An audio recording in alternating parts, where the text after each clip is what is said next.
एक ऐसी ही संपूर्ण जानकारी 60 साल तक भारत में प्रतिबंधित रहा था नाथूराम का अंतिम भाषण कि आखिर उन्होंने गांधी को क्यों मारा। 30 जनवरी 1948 को नाथूराम ने महात्मा गांधी की गोली मारकर हत्या कर दी थी, लेकिन नाथूराम गोडसे इस घटना के बाद घटना स्थल से फरार नहीं हुआ, बल्कि उसने आत्मसमर्पण कर दिया। नाथूराम गोडसे समेत 17 अभियुक्तों को गांधी जी की हत्या के लिए मुकदमा चलाया गया। इस मुकदमे की सुनवाई के दरमियान न्यायमूर्ति खोसला ने नाथूराम से अपना वक्तव्य पढ़कर सुनाने को कहा, जिसे न्यायमूर्ति ने स्वीकार कर लिया। हालांकि सरकार ने नाथूराम से इस वक्तव्य पर प्रतिबंध लगा दिया था, लेकिन नाथूराम के छोटे भाई और गांधी जी की हत्या के सहयोगी गोपाल गोडसे ने 60 साल की लंबी कानूनी लड़ाई लड़ने के बाद सुप्रीम कोर्ट में विजय प्राप्त की और नाथूराम का वक्तव्य प्रकाशित किया गया। नाथूराम गोडसे ने गांधी हत्या के पक्ष में अपनी 150 दलीलें न्यायालय के समक्ष प्रस्तुत की। तो दोस्तों, आज हम आपको दिखाने जा रहे हैं उसी वक्तव्य से कुछ मुख्य अंश।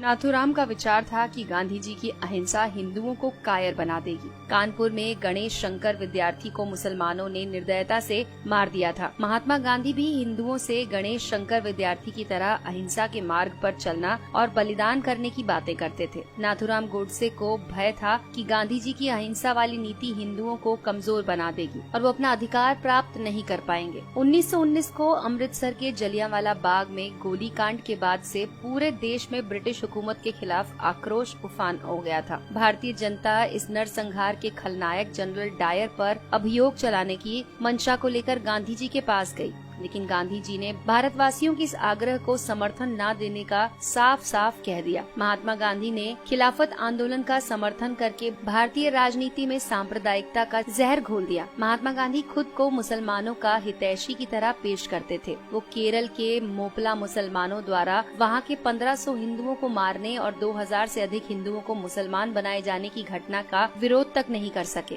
कांग्रेस के त्रिपुरा अधिवेशन में नेताजी सुभाष चंद्र बोस को बहुमत से कांग्रेस अध्यक्ष चुन लिया गया, किंतु गांधी जी ने अपने प्रिय सीतारमैया का समर्थन दे दिया। गांधी जी ने सुभाष चंद्र बोस से जोर जबरदस्ती करके इस्तीफा देने के लिए उन्हें मजबूर कर दिया। 23 मार्च 1931 को भगत सिंह, सुखदेव और राजगुरु को फांसी दे दी गई। गांधी जी कश्मीर के हिंदू राजा हरि सिंह से कहा कि कश्मीर मुस्लिम बहुल क्षेत्र है, अतः वहाँ का शासक कोई मुसलमान होना चाहिए। अतएव राजा हरि सिंह को शासन छोड़कर काशी जाकर प्रायश्चित करना चाहिए, जबकि हैदराबाद के निजाम के शासन का गांधी जी ने समर्थन किया था, जबकि हैदराबाद हिंदू बहुल क्षेत्र था। गांधी जी की नीतियां धर्म के साथ बदलती रहती थीं। उनकी मृत्यु के बाद सरदार पटेल ने सशक्त बलों के सहयोग से हैदराबाद को भारत में मिलाने का कार्य किया। गांधी जी के रहते ऐसा करना संभव नहीं होता। पाकिस्तान में हो रहे भीषण रक्तपात से किसी तरह से अपनी जान बचाकर भारत आने वाले विस्थापित हिंदुओं ने दिल्ली की खाली मस्जिद में जब आश्रय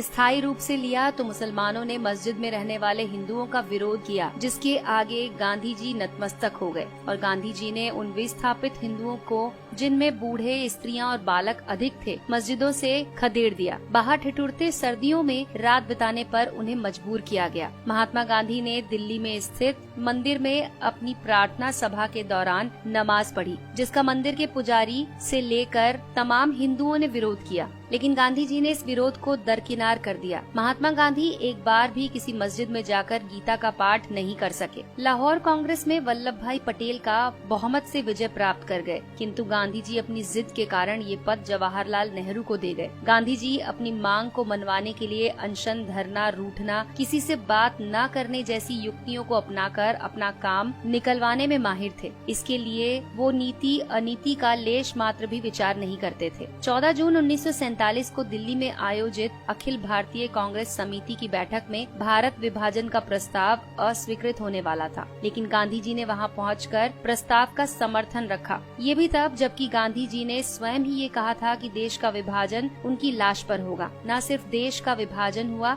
बल्कि लाखों निर्दोष लोगों का कत्लेआम भी हुआ। गांधी जी ने कुछ नहीं किया। धर्मनिरपेक्षता के नाम पर मुसलमान तुष्टीकरण की नीतियों के जन्मदाता महात्मा गांधी ही थे। जब मुसलमानों ने हिंदी को राष्ट्रभाषा बनाए जाने का विरोध किया तो महात्मा गांधी ने इसे स्वीकार कर लिया। हिंदी की जगह हिंदुस्तानी को बढ़ावा देने लगे। बादशाह राम और बेगम सीता से शब्दों का चलन शुरू हुआ। कुछ एक मुसलमान द्वारा वंदे मातरम गाने का विरोध करने पर महात्मा गांधी झुक गए और इस प्रस्ताव को भारत का राष्ट्रगान नहीं बनने दिया। गांधी जी ने अनेक अवसरों पर शिवाजी, महाराणा प्रताप, गुरु गोविंद सिंह जी को पथभ्रष्ट देशभक्त कहा। वहीं दूसरी ओर गांधी जी ने मोहम्मद अली जिन्ना को कायदे आजम कहकर पुकारा। कांग्रेस ने 1931 में स्वतंत्र भारत के राष्ट्र ध्वज बनाए जाने के लिए एक समिति का गठन किया था। इस समिति ने सर्वसम्मति से चरखा और भगवा वस्त्र को भारत का राष्ट्र ध्वज के डिजाइन को मान्यता दी, किंतु गांधी जी की जिद के कारण उसमें तिरंगा बनाया गया। जब सरदार वल्लभ भाई पटेल के नेतृत्व में सोमनाथ मंदिर का सरकारी व्यय पर पुनर्निर्माण करने का प्रस्ताव पारित किया गया, तब गांधी जी, जो कि मंत्रिमंडल के सदस्य भी नहीं थे, सोमनाथ मंदिर पर सरकारी व्यय के प्रस्ताव को निरस्त कर दिया और 13 जनवरी 1948 को आमरण अनशन के माध्यम से सरकार पर दिल्ली की मस्जिदों का सरकारी खर्च से पुनर्निर्माण करने का दबाव डालने लगे। भारत को स्वतंत्रता के बाद पाकिस्तान को एक समझौते के तहत 75 करोड़ रुपए देने थे। भारत ने 20 करोड़ रुपए दे भी दिए थे, लेकिन इसी बीच 22 अक्टूबर 1947 को पाकिस्तान ने कश्मीर पर आक्रमण कर दिया।